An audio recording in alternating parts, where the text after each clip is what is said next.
Bismillahirrahmanirrahim. Assalamualaikum warahmatullahi wabarakatuh. Wahai anak-anakku, murid-muridku yang senantiasa dirahmati oleh Allah SWT. Marilah kita lanjutkan pelajaran kita, ngaji belajar urip. Kali ini kita membahas mengenai hidup adalah pengabdian. Quran Surat Az-Zariyat 56. Bismillahirrahmanirrahim.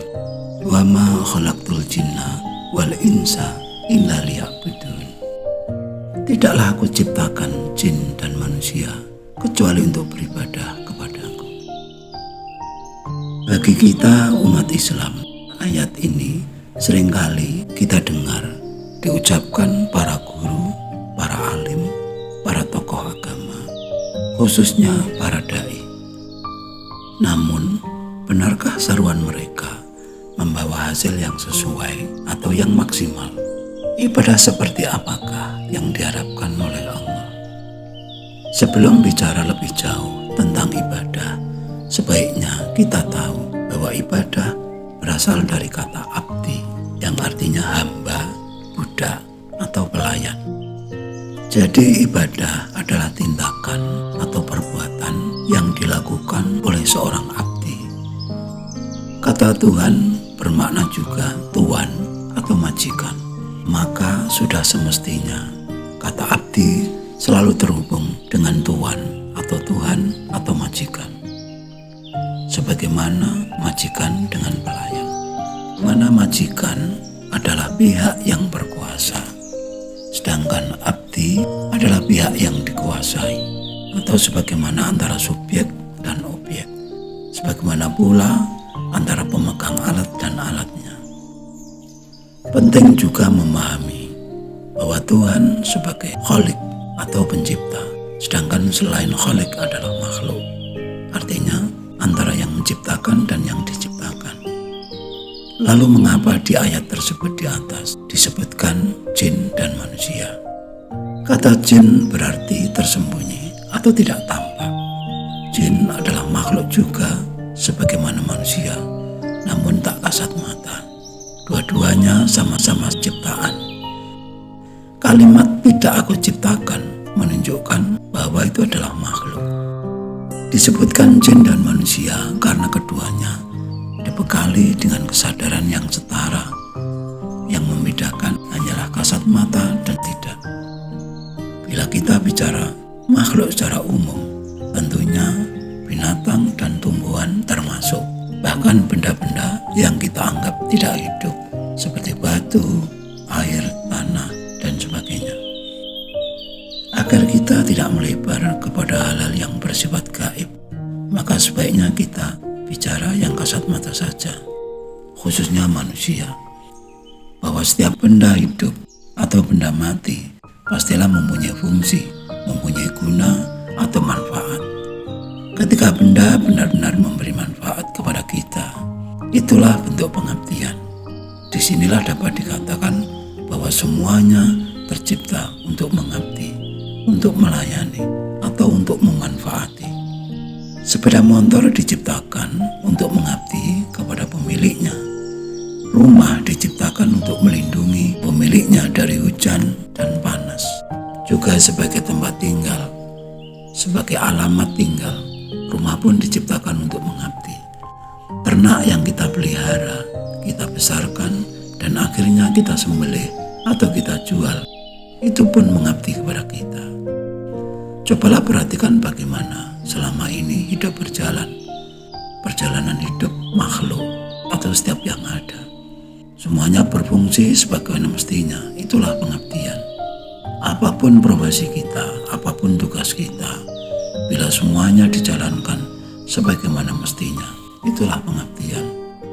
Guru berangkat mengajar, petani berangkat ke sawah atau ladang, nelayan berangkat melaut, istri melayani, merawat anak dan keluarga, suami mencari nafkah menghidupi keluarga, guru TPG mengajarkan alif ba ta dan seterusnya, sopir supir, guru, polisi, dokter, tukang servis, menteri, bahkan presiden sekalipun, selama melaksanakan tugasnya sebagaimana mestinya dan dilakukan dengan tulus, ikhlas, itulah pengabdian.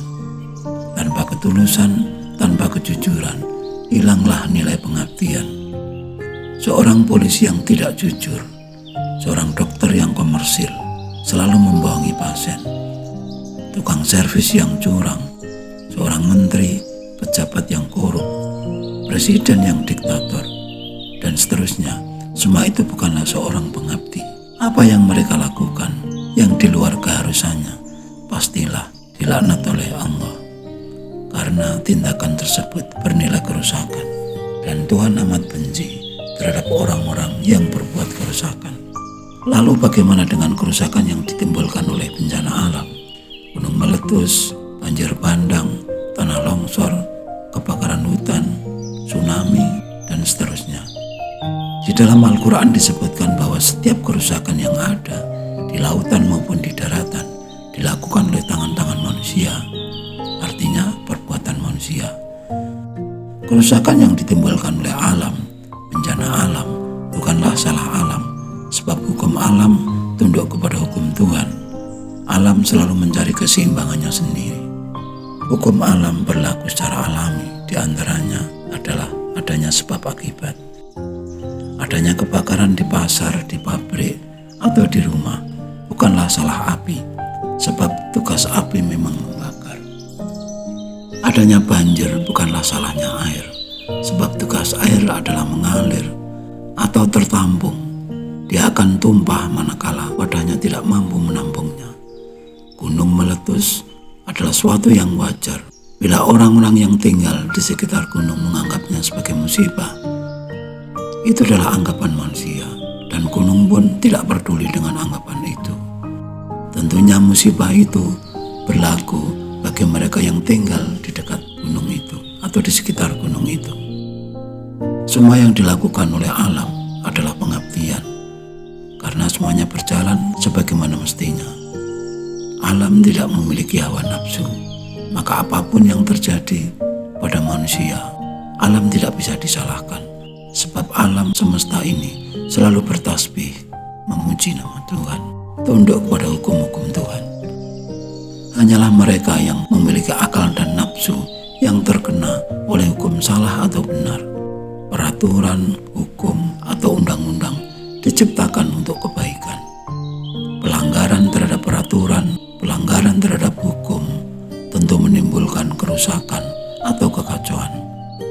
Bayangkan di perempatan jalan yang sangat ramai, padat oleh kendaraan, tanpa adanya lampu merah.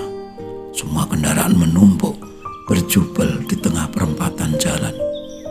Kendaraan tidak dapat maju dan tidak dapat mundur. Lalu apa jadinya? Bayangkan miliaran manusia hidup di muka bumi ini, tanpa hukum, tanpa aturan, tanpa agama, tanpa kitab suci. Bagaimanakah kehidupan manusia ini berjalan? Ayat Al-Quran di atas memberi peraturan, memberi arahan bahwa manusia harus menjalankan fungsi pengabdiannya demi kebaikan, demi keteraturan kehidupan pada umumnya, dan kebaikan manusia itu sendiri pada khususnya. Bagaimanakah kehidupan ini berjalan tanpa pengabdian? Dan bagaimana pengabdian tanpa pengorbanan? Mungkinkah itu? Dan benarkah kita telah benar-benar mengabdi? Sekian dulu wejangan yang mohon maaf atas segala kekurangan. Semoga selalu bermanfaat, dan marilah berdoa bersama. Ya Allah, mudahkanlah jalan pengabdian kami kepadamu. Amin, amin, amin, ya Rabbal Alamin. Wassalamualaikum warahmatullahi wabarakatuh.